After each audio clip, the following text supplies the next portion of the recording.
ഏട്ടൻ്റെ ഫ്രണ്ട് അല്ല നമ്മുടെ ഒരു ഫാമിലി മെമ്പർ അഭിഷേകിൻ്റെ എൻഗേജ്മെൻറ്റിന് ബാംഗ്ലൂരിലേക്ക് പോവുകയാണ്. ഇവർ ബെസ്റ്റ് ഫ്രണ്ട്സ് 3 പേര് പോകാൻ നിന്നപ്പം അവൻ നീ എന്തായാലും വരണമെന്ന് പറഞ്ഞതുകൊണ്ട് കൂടെ തള്ളിക്കയറി പോയതാണ് ഞാൻ. മൈസൂർ ഹോട്ടലിൽ മെനു കാർഡ് റേറ്റ് കണ്ട് ഞങ്ങൾ ഞെട്ടിയിരിക്കുകയാണ്. മട്ടൻ ബിരിയാണിക്ക് 2000 സംതിങ്. ബാക്കി ബിരിയാണിയും ഫ്രൈഡ് റൈസും ഒക്കെ നോർമൽ റേറ്റ് ആയതുകൊണ്ട് നമ്മളത് കഴിച്ചിട്ട് വേഗം ബാംഗ്ലൂർ എത്തി. നല്ല 2 റൂമൊക്കെ ബുക്കാക്കി അഭിഷേക് അവിടെ കാത്തു നിൽക്കുന്നുണ്ടായിരുന്നു. നൈറ്റ് ആയപ്പോൾ പ്രത്യേകിച്ച് അവിടെ കാണാനൊന്നും ഉണ്ടായിരുന്നില്ല.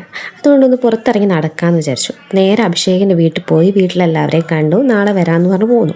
പിറ്റേ ദിവസം രാവിലെ ആയപ്പോൾ ഞങ്ങൾ എൻഗേജ്മെൻറ്റ് ഹാളിലേക്ക് നേരെ എത്തിയതാണ്. എൻഗേജ്മെൻറ്റ് പരിപാടിയൊക്കെ സൂപ്പറായിരുന്നു.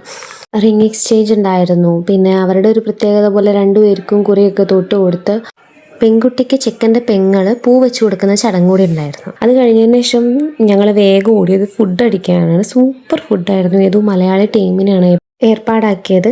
മോൾക്ക് കൊടുത്ത് കഴിക്കുന്നതുകൊണ്ട് തന്നെ വീഡിയോ ഒന്നും എടുക്കാൻ പറ്റിയില്ല. അത് കഴിഞ്ഞൊരു 1:30 ഞങ്ങൾ അവിടുന്ന് വേഗം ഇറങ്ങി. പക്ഷേ ഞങ്ങൾ ഹൈവേയിൽ ഹൈ സ്പീഡിൽ വരുമ്പോൾ ഞങ്ങളുടെ കാറിൻ്റെ ടയറൊന്ന് പൊട്ടി. ബാക്കി അടുത്ത വീഡിയോയിൽ പറയാം.